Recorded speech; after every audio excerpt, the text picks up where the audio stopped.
This is for anyone working on the DDM intake for the 1990 through 93 Miata, specifically the one with the airflow meter.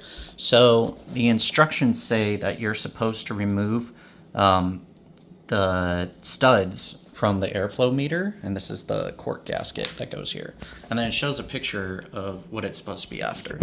So they say to use needle nose pliers. That's a bit difficult and also kind of risky of removing the threads. So if you want to do it, what I suggest doing, and this is what I just did, and made it feel a lot safer and a lot easier, is you want to take your two nuts that you already have from removing these,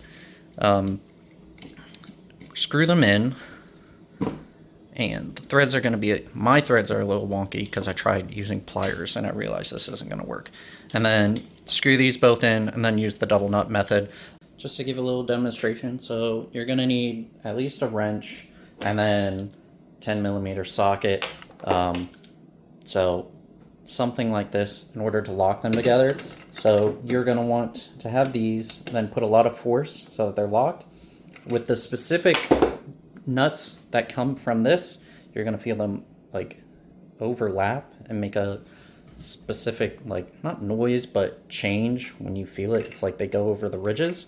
But once you're at that point, then you should be able to just take the top one and let's see if you can actually see it. But as you can see, you can actually see the threads coming out now. And you keep doing that. And I believe, okay, you can't undo it by hand, but should be able to just twist it out. Is it out now? Yes. Whoops. And there you go. And then once you do this, you can unlock these and move on to your next two studs. So I just installed it. It sounds great. I did the sound testing. I just wanted to go over a few caveats for anyone that wanted to do this themselves or looking to do it. This is specifically for the 90 to 93, as you can see from the airflow meter. So one of the things that I noticed quite instantly is that because you have to move the air tube, because this entire setup moves this setup, the rod that holds your hood up is going to come in contact with your stock intake hose.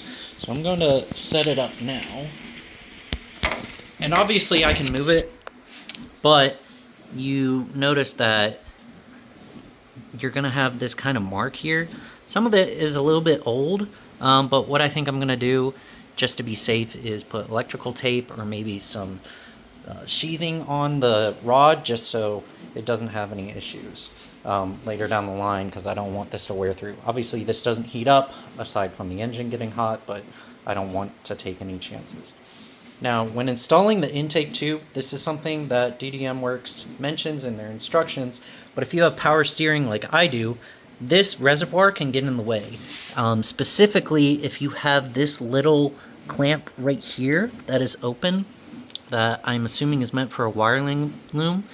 So in order to make it work, what I did is I opened this, up all the way, and then I finagled this around so that I can move this out of the way. It's a little bit harder because it has this flange here on the other side. So if you don't have this or you're comfortable with cutting it out, fine, do that. But I found it was easier to open this and then get this in, zip it up with the hose clamp, and then just move this in and kind of move this rubber around. And hopefully this will last. We will see. But if not, then I guess that's my problem.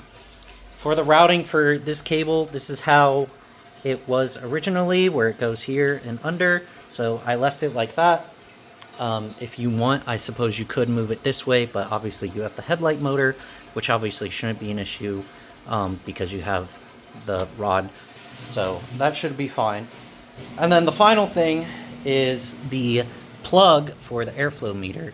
Now, you could have it like they do in their instructions, where they take it out and kind of wrap it this way.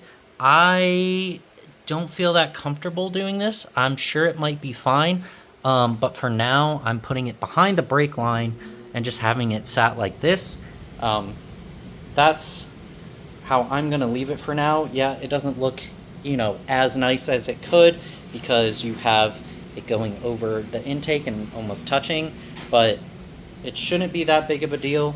And as far as I can tell, after riding, it's not clamping it or anything like that, and it's not pinching. It still has a little bit of slack. So those are the main things that I would look out for when installing. And I don't know if you read it or not, but in the instructions, the filter that comes with the kit is pre-oiled, so you don't have to worry about that. But hopefully you enjoyed the video, and this helps make a decision on whether or not you want to buy this air intake kit.